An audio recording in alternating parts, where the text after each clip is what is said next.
A Saga do Prêmio Nobel. Versão e distribuição Sinapse. A saga do Nobel é a história das grandes descobertas e das ideias do século XX. Einstein, Curie, Pavlov, Fleming e também Camus, Hemingway, Luther King e o Dr. Schweitzer já se tornaram lendas.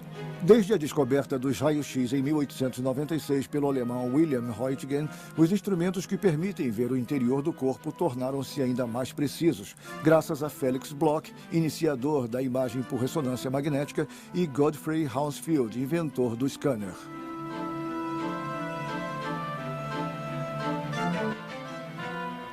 Os instrumentos da medicina. O interior do corpo humano é uma das regiões onde a ciência mais demorou a se aventurar. No entanto, a partir de 1230, uma lei promulgada pelo imperador Frederico II obriga os estudantes de medicina a praticar a anatomia, limitando-se à dissecação de corpos humanos. Lei a qual o papado responde excomungando o imperador profanador de cadáveres. É preciso esperar até a Renascença para que os estudantes de medicina possam assistir sem medo às aulas de dissecação e para que artistas como Leonardo da Vinci e médicos como Vesali procedam ao recenseamento sistemático da máquina humana. Até o fim do século XIX, a imagem médica é aperfeiçoada na descrição minuciosa dos corpos e das patologias. Mas não é uma contradição querer tratar seres vivos com base em observações feitas em cadáveres? A não ser que... Sim, a não ser que se pudesse esfolar o paciente vivo, camada por camada. Eu não havia falado do meu trabalho com ninguém. Eu dizia para minha mulher que eu estava fazendo uma coisa que as pessoas, quando soubessem, diriam que Röntgen enlouqueceu. No dia 1º de janeiro de 1896, enviei trechos de artigos meus e o diabo foi solto. 27 de março de 1845, 16 horas. Friedrich Röntgen, comerciante de tecidos da cidade de Lennep, perto de Colônia, e sua esposa Charlotte Constance estão recebendo neste mundo seu filho William, futuro primeiro prêmio Nobel de Física da história. A criança que parece ter a mente sadia tampouco parece estar possuída pelo demônio, nem mesmo pelo do saber. Seus pais sabem da sua expulsão definitiva e sem diploma aos 17 anos da Escola Técnica de Utrecht, na Holanda, para onde a família havia emigrado. William, na verdade, é um aluno que promete, e a expulsão só deveria aumentar o seu mérito. Na verdade, ele não quis denunciar um colega, autor da caricatura de um professor impopular. Felizmente, há em Zurique uma escola politécnica que aceita alunos por concurso. Ele é admitido nessa escola em 1865. É também em Zurique que ele encontra sua futura esposa, Anna Bertha Ludwig. Ela é filha de um liberal alemão exilado, dono do bar Zum Grünen Glas, onde se reúnem os estudantes. As noitadas nos bares e restaurantes não o impedem de defender a sua tese Estudo sobre os Gases, em agosto de 1868, obtendo assim o seu doutorado aos 24 anos. Dá aulas de física em 3 cidades da Alemanha, sucessivamente, entre elas Estrasburgo, antes de ser nomeado diretor do recente Instituto de Física da Universidade de Würzburg, em 1888. Aos 43 anos, Röntgen já é um pesquisador reconhecido. A universidade fica no centro da cidade. Herr Professor Röntgen e sua esposa moram no último andar do instituto. Não tendo filhos, adotam a sobrinha. No verão, os Röntgen e seus amigos fazem passeios pelas florestas, onde o físico se entrega à sua paixão, a fotografia. O outono é dedicado à caça e o inverno às corridas de trenó. Na cidade, seu modo de ser é considerado bem pouco convencional. Sim, um lunático. Conta-se que durante um passeio com sua esposa, ele avista uma carruagem. Chama um cocheiro, dá seu endereço, paga a corrida e manda sua esposa subir e continua sozinho a sua caminhada. Para o professor Philippe Lenard, honrado doutor, como eu gostaria de reproduzir sua importantíssima experiência, encomendei um tubo de eficiência comprovada da Miller-Unkel. Poderia Vossa Excelência indicar-me um produtor confiável para a janela de folha de alumínio? Muito respeitosamente, W. Röntgen. Röntgen está com 50 anos quando escreve esta carta a Philippe Lenard, assistente do célebre Hertz. O descobridor das ondas eletromagnéticas acabara de morrer e seu aluno retomava os trabalhos sobre os raios catódicos num tubo a vácuo. O tubo a vácuo é uma bolha de vidro dentro da qual foi colocado um cátodo e um anodo, e onde se criou o vácuo. Quando se faz passar uma descarga elétrica, uma fluorescência se produz na parede do tubo que está atrás do anodo, evidenciando uma radiação emitida pelo cátodo. Lenard resolve colocar uma fina e opaca janela de folha de alumínio sobre esta parede. Ele constata que os raios catódicos atravessam o alumínio e até a distância de alguns centímetros para fora do tubo tem um efeito luminescente sobre sais fluorescentes e podem até mesmo manchar uma chapa fotográfica. Ao fazer os raios catódicos passarem através de uma folha de alumínio, Lenard contradiz a teoria do inglês Sir William Crookes.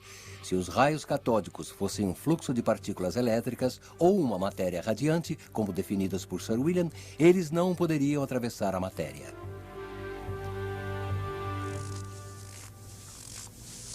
Mas, ao afirmar que se trata de um fenômeno luminoso, Lenard aproxima-se da verdadeira natureza desses misteriosos raios, passando bem perto sem saber da celebridade universal. Para o professor W.C. Roentgen, muito honrado professor. No momento não disponho de um bom fabricante, por isso envio 2 folhas do meu estoque. Elas têm 0,005 milímetros de espessura. Respeitosamente, Philippe Lenard. Sexta-feira, 8 de novembro de 1895, final da tarde. Roentgen acaba de refazer a experiência de Lenard. Muda alguns parâmetros a fim de conhecer melhor a natureza dos raios catódicos. Para isso, Roentgen decide utilizar um tubo a vácuo com a parede de vidro bem espessa, porém transparente. Aumentando a descarga elétrica, ele quer verificar se os raios catódicos poderiam sensibilizar uma tela revestida de partículas fluorescentes. Roentgen confecciona uma capa de cartolina preta a fim de evitar que a própria luminescência do tubo influa na experiência. Para testar a opacidade de sua instalação, ele escurece o ambiente e envia uma descarga de alta tensão dentro do tubo. Ele constata com satisfação a opacidade da cartolina. Mas seu olhar é atraído por um reflexo esverdeado a mais de 1 metro do tubo a vácuo.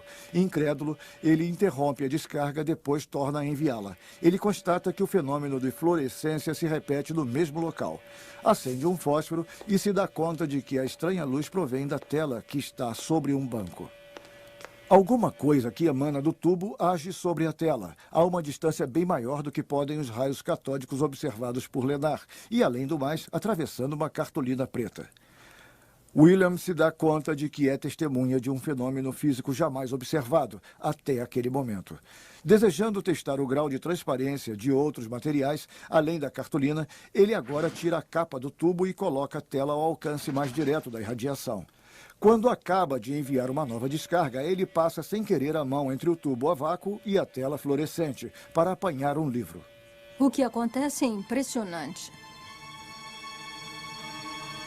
Durante 7 semanas, o cientista fica trancado em seu local de trabalho, onde faz as refeições e acaba dormindo. Não ousa ainda falar com ninguém sobre sua descoberta, nem mesmo com sua mulher. Ele testa, verifica, testa de novo, sem parar. Roentgen descobre que os raios imprimem marcas nas placas fotográficas. Assim, ele pode apresentar provas tangíveis das suas observações. Ele começa a medir a translucidez de diversos objetos, fotografando a sua sombra, como a deste estojo de madeira que contém um jogo de pesos de medidas, ou a de uma bússola, com ponteiros metálicos. Roentgen acredita que estes raios, que ele batiza com a letra X, o desconhecido, a incógnita na matemática, nada tem a ver com os de Lenard, devido ao seu longo alcance. Será preciso esperar 11 anos até que isto se confirme. É Einstein quem irá explicar a verdadeira natureza de ondas eletromagnéticas muito curtas pelo efeito fotoelétrico. Assim, os raios-x se devem à liberação de grãos de energia, os fótons. No dia seguinte ao Natal, o cientista convida sua esposa a entrar em seu laboratório. 1 hora depois, Anna Bertha Roentgen contempla boquiaberta a fotografia dos ossos de sua mão, com uma sombra mais opaca sobre um dos dedos, seu anel. Em 28 de dezembro de 1895, Roentgen envia para a Sociedade de Física um manuscrito com o título sobre um novo tipo de raios. No dia 5 de janeiro é publicado um artigo na primeira página do jornal vienense Die Presse. Em uma semana, a notícia já percorreu o mundo inteiro. No dia 13 de janeiro, Roentgen é convidado pelo imperador Guilherme II para apresentar sua experiência em Berlim. De volta a Würzburg, no dia 23, ele dá uma conferência para um auditório muito empolgado. Ele não deixa de mencionar seus antecessores, entre os quais Lenard, pois, sem seus trabalhos, não teria descoberto os raios-x. O anatomista Köllinger, cuja mão é radiografada por Röntgen, é aplaudido ao propor que se dê o nome de Röntgen aos raios-x. Em Würzburg, os Röntgen recebem quilos de correspondência, cartas de felicitações, pedidos de informações sobre o material utilizado, além de propostas mais prosaicas. Com o de Christiansen, diretor da fábrica de bicicletas Sleds, que oferece a Röntgen 25% sobre hipotéticos direitos de exploração dos raios-x nos Estados Unidos. O negociante conclui dizendo: Sua invenção é preciosa demais para a ciência, para não ser explorada, e perigosa demais para ser deixada nas mãos de qualquer um. Insensível às propostas comerciais, Röntgen não quer nem registrar a patente. Ele compartilha com alguns dos maiores cientistas da Europa uma nobre convicção. Para ele, as descobertas pertencem acima de tudo à humanidade e não ao seu iniciador. A medicina utiliza este novo sistema revolucionário que permite desvendar, fotografar e até filmar as fraturas ósseas e as lesões pulmonares, até então invisíveis nos seres humanos, e acompanhar a evolução durante o tratamento. Estágios de formação são organizados pelos pioneiros da radiologia médica. Os meios científicos não são os únicos a se interessar pelos raios-x. A polícia e a alfândega podem finalmente desvendar os mistérios do crime graças ao tubo a vácuo. Ladrões e traficantes que se cuidem. Em Paris, as lojas de Fayl divertem a clientela com a demonstração conjunta do cinematógrafo Lumière e dos raios de Röntgen. Nas grandes avenidas, várias barracas oferecem atrações de neo-ocultismo, onde se brinca de assustar os passantes com produtos fosforescentes. Os humoristas perguntam se a alma e seus segredos, às vezes pouco louváveis, não seriam permeáveis ao intrigante poder de investigação dos raios-x. Mas a descoberta provoca uma tempestade de inveja. Vários físicos se sentem frustrados por uma descoberta que muda a visão do mundo tanto quanto o fizera 3 séculos antes a luneta astronômica de Galileu.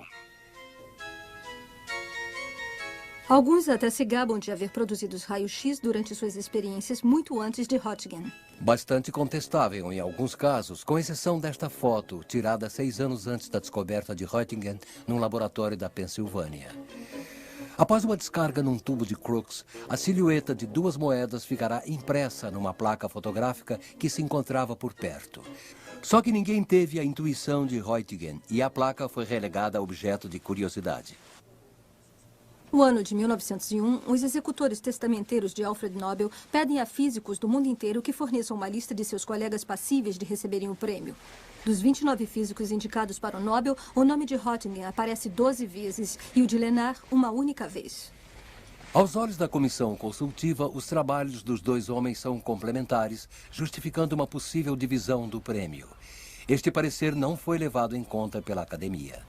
Apesar de seus enjoos no mar, Röntgen vai a Estocolmo no dia 10 de dezembro de 1901 e recebe o primeiro prêmio Nobel de Física da história das mãos do príncipe da Suécia. Na volta, ele doa as 50.000 coroas para a Universidade de Würzburg. É aí que Lenard se enfurece, grita que foi traído. Röntgen só teve que apertar um botão, fui eu que fiz todo o trabalho. Nem o prêmio Nobel que ele recebe em seu próprio nome em 1905 consegue dissipar a sua mágoa. Ignorando as calúnias, Röntgen passa o resto de sua vida em Munique, onde dirige o Instituto de Física.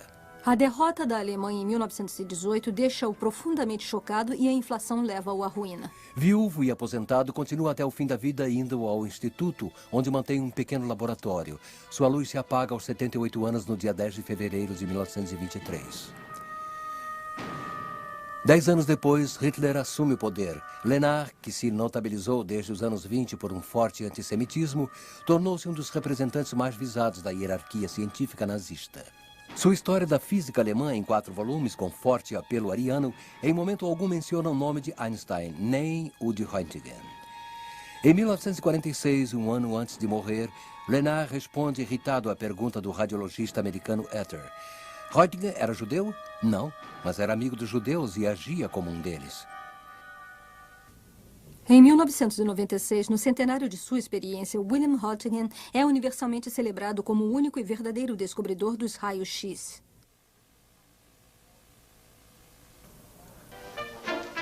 Há algum tempo, os maîtres d'hôtel afirmam que as lâminas de barbear são melhores quando são azuis. Aliás, os raios-x demonstram que elas são mais fáceis de digerir quando bem preparadas. Durante este século, a radiologia não parou de progredir sob o aspecto técnico. Estes avanços foram possíveis graças à resolução de dois problemas maiores.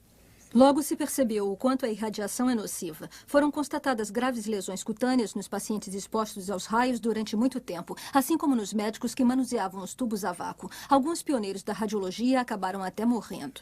Procurou-se então reduzir o tempo de exposição aos raios-x, aumentando a intensidade do feixe. Para proteger os que manuseavam os aparelhos, foram fabricadas proteções de chumbo e cabines isolantes.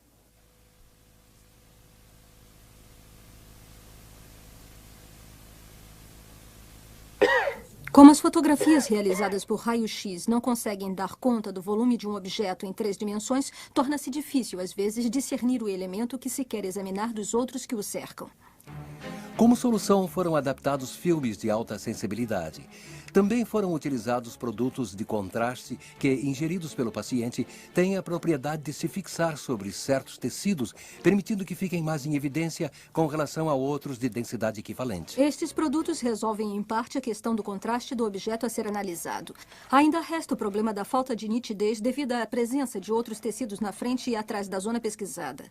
Em 1921, um médico francês, André Bocage, propõe deslocar num movimento inverso e acoplado o tubo emissor de raio-x e a placa receptora, em relação a um eixo que é a parte do corpo que se deseja analisar. Visualiza-se, então, na placa fotográfica, o ângulo ou o corte desejado, com um evidente ganho de nitidez, enquanto a parte anterior e posterior ao objeto fotografado fica embaçada durante o movimento. É o princípio da tomografia. 1968 é um ano excelente para a gravadora e produtora britânica EMI. Ela acaba de lançar simultaneamente 2 produtos revolucionários de seus estúdios de gravação, o mítico álbum duplo dos Beatles, e de seus laboratórios de Hayes, o protótipo do scanner de raios-x. Eu fui procurar cérebros de boi nos abatedouros, mas eles estavam sempre danificados pelos métodos de abate. Resolvi, então, atravessar Londres para encontrar um local onde o animal fosse sangrado para ser abatido. Mas não era nada agradável transportar cérebros através da cidade, dentro de sacos de papel.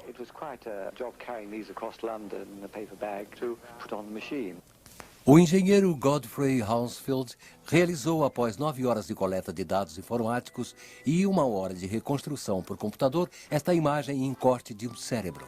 Como recompensa, recebe o Prêmio Nobel de Medicina no dia 8 de dezembro de 1979.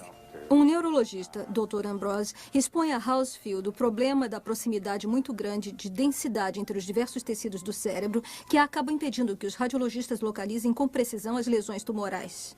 Esta questão entusiasma Hounsfield, pois vem exatamente ao encontro de sua área de pesquisa, a criação de imagens eletrônicas planas a partir dos dados de volume de um objeto fotografado sob vários ângulos. Entre o branco e o preto, o olho humano só é capaz de distinguir cerca de 20 densidades de cinza. O ideal seria inventar olhos capazes de armazenar, processar e restituir um número muito maior de informações em densidade do que é capaz o olho humano. É exatamente a isto que se dedica a Hounsfield. Ele manda fabricar detetores capazes de medir essas diferenças de densidade, não mais de 0 a 20, o que os olhos captam, mas de menos 1000, o ar, passando por 0, a água, a mais 1000, os ossos.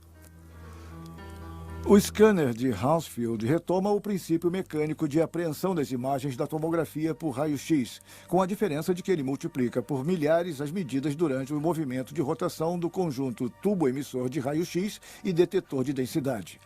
A seguir, basta coletar via informática os múltiplos dados de volume do corte anatômico, os voxels, que se pode traduzir em dados bidimensionais, os pixels. Para obter uma imagem na qual se possam discernir as diversas densidades dos tecidos, selecionam-se em relação à escala de densidade compreendida entre menos 1000 e mais 1000, cerca de 20 valores de cinza, a fim de se obter uma imagem legível a olho nu. No final de agosto de 1971, um scanner de uso médico é instalado no hospital de Wimbledon. Mas só 6 meses depois, a direção do hospital vai aceitar que o Dr. Ambrose utilize a máquina para o primeiro exame do crânio de uma paciente, no qual se descobre com sucesso a presença de uma lesão. Hoje em dia, o princípio permanece o mesmo, mas as máquinas foram aperfeiçoadas. O tempo de cálculo diminuiu, os captadores se multiplicaram e permitem uma melhor qualidade da imagem. Hoje se pode escanear todo o corpo humano e produzir imagens digitais em 3 dimensões. Mas a captação de imagens médicas continua evoluindo. Em 1952, Felix Bloch divide o Prêmio Nobel de Física com Edward Purcell pela descoberta da ressonância magnética. Eles deram origem a uma nova técnica de investigação, a captação de imagens por ressonância magnética. Como a ressonância magnética não utiliza os raios-x, deixa de existir o perigo. Em 1930, Felix Bloch é um jovem físico suíço de 25 anos. Na Universidade de Leipzig, ele convive com os maiores nomes da mecânica quântica, como Werner Heisenberg. Quando passam a vigorar as leis raciais que proíbem o ensino nas universidades aos judeus, Bloch, embora judeu, não é hostilizado por ser de nacionalidade suíça. Sobre os nazistas, ele diz: "Eu os desprezava desde o início e resolvi pedir a minha demissão." Bloch volta para Zurique e vai trabalhar algum tempo em Roma com Fermi. No início de 1934, recebe uma proposta de emprego da Universidade de Stanford, na Califórnia. Ele deixa a Europa em abril e vai se dedicar em Stanford, nos Estados Unidos, à ressonância magnética. Os prótons do núcleo de um átomo podem ser comparados a pequenos ímãs, cujo polo é aleatório. Se submetermos os prótons a um campo magnético muito potente, uma quantidade infinitesimal deles é influenciada na proporção de sua intensidade. Uma maioria dos prótons envolvidos se alinha no sentido do campo e uma minoria no sentido inverso. Sua velocidade de rotação em torno do eixo do campo magnético é um valor constante que se mede em frequência de rádio. Se emitirmos uma frequência de rádio equivalente à sua velocidade de rotação, os prótons entram em fase, criando um estado de equilíbrio instável e de alta energia. Diz-se que eles entram em ressonância. Bloch constata que, cessando o estímulo ondulatório, os prótons retornam ao seu estado precedente, restituindo uma energia que pode ser medida em frequência de rádio e em duração de relaxamento. Com a descoberta de Bloch e Purcell, vai-se poder detectar, primeiro, graças à frequência da ressonância que os caracteriza, a presença de tais prótons em tal molécula.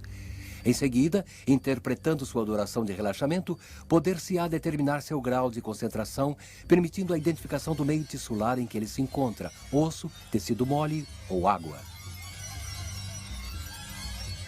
A captação de imagens por ressonância magnética tem como referência um dos elementos mais abundantes do organismo, o hidrogênio. Sabemos que, submetido a um campo magnético de intensidade de 1 Tesla, os prótons de hidrogênio se alinham e só ressoarão numa determinada frequência. O princípio consiste em introduzir o paciente num campo magnético e escolher uma zona de trabalho, um corte. Para tanto, utilizam-se microímãs que têm influência sobre o campo magnético de tal forma que sua intensidade neste corte seja de apenas 1 Tesla. Envia-se, então, a frequência de ressonância devida e somente ressoam os prótons de hidrogênio do corte. O sinal magnético emitido pelos prótons, logo após a ressonância, tem sua frequência captada por bobinas e é processado por um computador que restitui uma imagem plana da área. Mas antes de chegar até aqui, foi preciso construir as máquinas.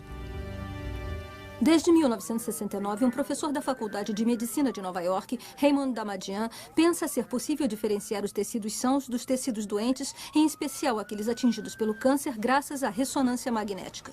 2 fatores contribuem para a realização do projeto de Damadian: a descoberta dos supercondutores, com os quais se criam campos magnéticos muito intensos e regulares, e o boom informático. O próprio Damadian conclui em 1977 a construção do enorme ímã supercondutor, conseguindo a imagem em corte de um tórax humano. Desde 1981, vários desses aparelhos funcionam no mundo inteiro.